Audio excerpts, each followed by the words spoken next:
No more army এই slogan এখন অনেকের মুখে মুখে, কিন্তু একটা প্রশ্ন, যারা বলছেন সেনাবাহিনী ব্যারাকে ফিরে যাক, তারা কি ভেবে দেখেছেন এরপর কি হবে? সেনাবাহিনী যদি সত্যি সরে যায়, আপনাদের রাস্তায় শান্তিপূর্ণ মিছিল করার ক্ষমতা আছে তো?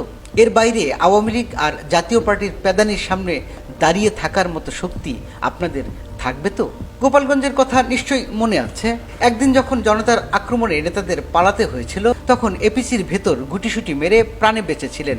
মাস ঘুরতেই ভুলে গেলেন সেটা? এখন প্রশ্ন হচ্ছে, আপনারা আরেকটা গোপালগঞ্জ পাবেন, আরেকটা এপিসি পাবেন পালানোর জন্য?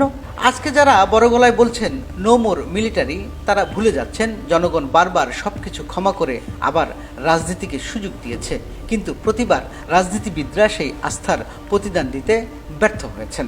অনেকেই ভাবে সেনাবাহিনী রাজনীতি করতে মরিয়া, কিন্তু আসল সত্য হলো ব্যারাকে ফিরে যেতে পারলে সবচেয়ে বেশি খুশি হবে সেনাবাহিনী নিজেই, কারণ সেনাবাহিনীও জানে রাজনীতি তাদের কাজ না। কিন্তু এখানে কথা থাকে, আপনারা কি অন্তত একটা শান্তিপূর্ণ মিটিং মিছিল করতে পারবেন? যদি আপনারা নিজেরাই আইন শৃঙ্খলা সামলাতে না পারেন, যদি প্রতিটি সভা সমাবেশ পরিণত হয় ভাঙচুর আর মারামারিতে, তাহলে জনগণ নিজেরাই আবার সেই এপিসি ডাকবে। নুরুল হক নূরের উপর সাম্প্রতিক হামলার ভিডিও খেয়াল করেছেন? সাধারণ নেতার উপর হামলা হলে কর্মীরা চারদিক থেকে ঢাল হয়ে দাঁড়ায়, কিন্তু নূরের ঘটনায় দেখা গেল যেন সবাই ইচ্ছা করে সামনে দিয়ে সরে গেল আর নেতা পিছনে একা পড়ে গেলেন। এটা কি শুধুই কাকতালীয়, নাকি রাজনৈতিক খেলার আরেকটা স্তর? এখন একটা বড় প্রশ্ন, আপনারা কি মনে করেন আবার গত বছরের মতো জনগণ ডাকে রাস্তায় নামবে? যদি তাই ভেবে থাকেন, তাহলে বোকার স্বর্গে বাস করছেন, কারণ জনগণ এখন অনেক ক্লান্ত। বারবার প্রতারণা, বারবার হতাশা, এখন তারা আর কারোর জন্য মাঠে নামতে আগ্রহী নয়। আপনারা যদি সত্যি পরিবর্তন চান, তবে আগে নিজেদের প্রমাণ করুন শান্তিপূর্ণ রাজনীতি সম্ভব, এটা জনগণকে বিশ্বাস করান।